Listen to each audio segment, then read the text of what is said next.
जितने भी साधक हैं, बहुत ही महत्वपूर्ण सत्संग है और बहुत ही आप ध्यान से सुनेंगे। देखिए, भगवान का नाम जप परिपूर्ण साधना है। अगर कोई निरंतर नाम जप करने की कोशिश कर रहा है, इस बात को समझिएगा कि अभी हमें कोशिश ही करनी होती है, आप निरंतर कर नहीं सकते।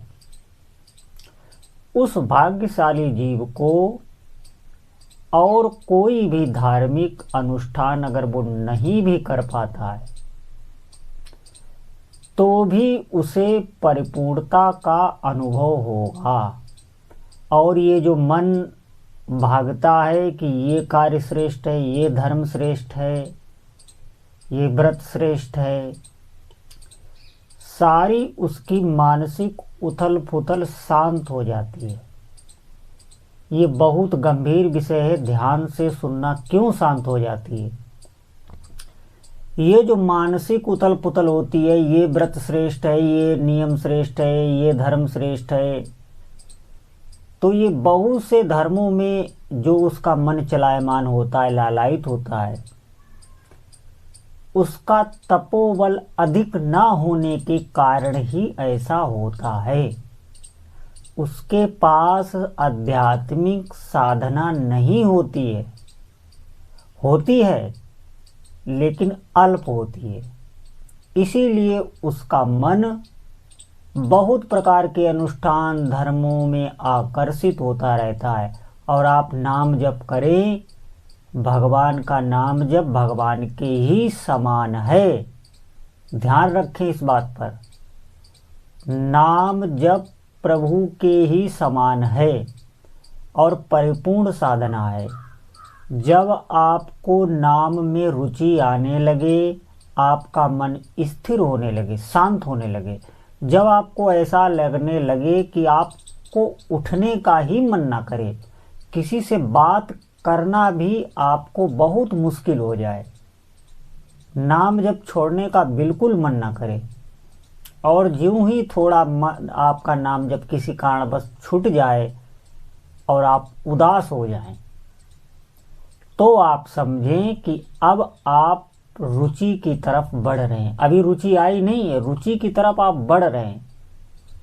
ये बहुत ही आनंद का मार्ग है। आप बहुत सौभाग्यशाली हैं अगर आप नाम जप में आगे बढ़ रहे हैं। ये बात आप समझ लें। और नाम जप की महिमा कोई कह भी नहीं सकता, इस बात को भी आप समझ लें। कोई भी नहीं कह सकता। इसमें बहुत अनुभव हैं, बहुत दिव्य दिव्य अनुभव हैं। किसी साधक को कोई भी अनुभव हो सकता है उसे प्रारंभ में ही जिन भी इष्ट देव का वो नाम जप करता है उनकी छवि आने लगे, स्वप्न में वो आने लगे, वो उसे कोई न कोई संकेत देने लगे। कुछ साधक ऐसे भी हैं जिनको हो सकता है देर में अनुभव हो, लेकिन ये कार्य करता निश्चित है। ये कलयुग में जागृत साधना है। आप विश्वास करें, आप किसी भी ग्रंथ को पलट के देख लें, किसी भी संत की वाणी सुन लें, उसने जप अवश्य किया होगा। जप प्रधान जो संत होता है वही सिद्धि की तरफ बढ़ता है, ये ध्यान दें आप। और अगर आप व्यवहारिक कार्यों में इतने उलझे रहते हैं कि आपके पास समय नहीं है कि आप बैठकर माला से जप करें, आपके पास समय नहीं है कि नाम के अक्षरों का आप चिंतन करते जप करें, तो आप ऐसा अभ्यास कीजिए कि आप कार्य भी करते रहें और नाम जप भी करते रहें। और आपके लिए ये उत्तम होगा कि आप जब भी व्यवहार से, जब भी आप अकेले हों, तो आप नाम जप श्रवण करते हुए अवश्य सुनें।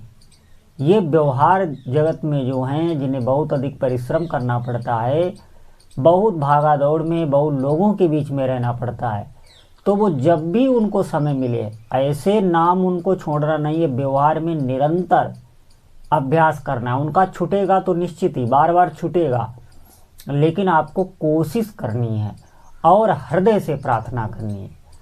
निश्चित मानिए अगर आप एक बार 24 घंटे में एक बार भी हृदय से प्रार्थना करते हैं, जिन भी इष्ट देव का आप नाम जप कर रहे हैं उनसे आप हृदय से प्रार्थना अगर आप कर रहे हैं और 2 आंसू भी आपके निकल आते हैं हृदय से, बनावटी नहीं, कि प्रभु मुझे नाम में रुचि आने लगे, मैं भी नाम जपना चाहता हूँ, ये पवित्र भावना लेकर अगर आप प्रार्थना करते हैं तो निश्चित ही आपका नाम जप चलने लगेगा। आपका नाम जब बहुत सरलता से होने लगेगा।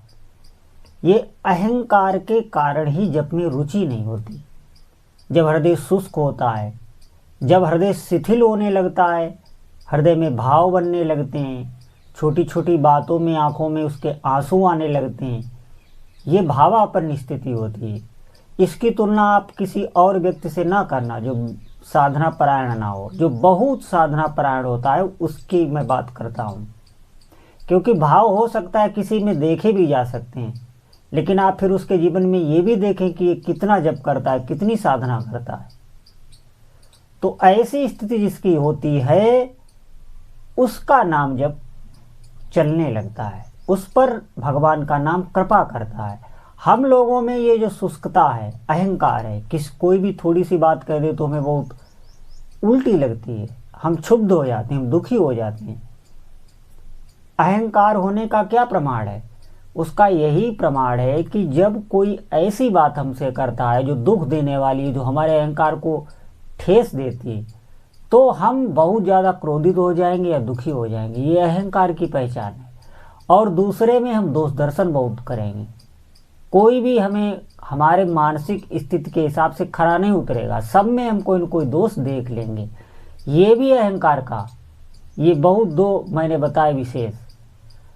अगर हमारे भीतर दीनता आने लगे कि मैं ही सबसे निकृष्ट हूँ, मुझसे बुरा तो कोई नहीं, मेरी आदतें जितनी गंदी इतनी तो कोई मुझे देखता ही नहीं, मुझसे सर्वश्रेष्ठ हैं, जो भी दिखे ये भी मुझसे अच्छा है, ये भी मुझसे अच्छा है, ऐसे जब भाव भीतर से बनने लगे और ये नाम जब से आने लगता है, निश्चित मानिए उसके भीतर दैन्यता आने लगती है।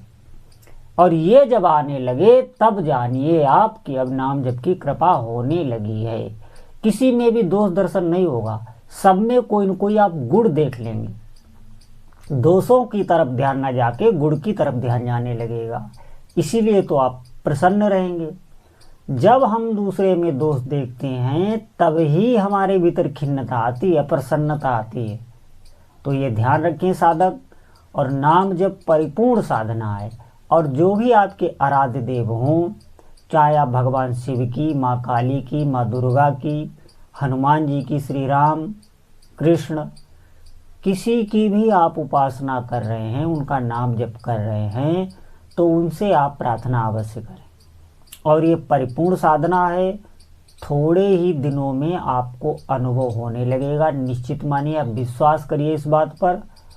जिसने भी नाम थोड़ा जपा होगा वो हमारी इस बात को समझ पा रहा होगा कि नाम जप से अनुभव अवश्य होते हैं। और साधक के जो मनोकामनाएं हैं, जो भाव हैं, उनको सर्वप्रथम पूर्ण करता है, क्योंकि नाम जप पहले आपके क्लेश हटाएगा।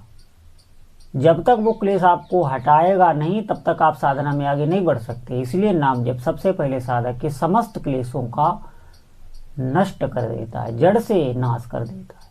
तो सभी साधकों से प्रार्थना है कि आज से ही जो साधक सुन रहे हैं, आज से ही आप कोशिश करें, अभ्यास में अधिक से अधिक भगवान नाम जप करें। जो भी आप आराधना कर रहे हैं वो अपनी करते रहें, लेकिन शेष समय आप भगवान का नाम जपने का प्रयास करें। बोलो जय जय श्री सीताराम।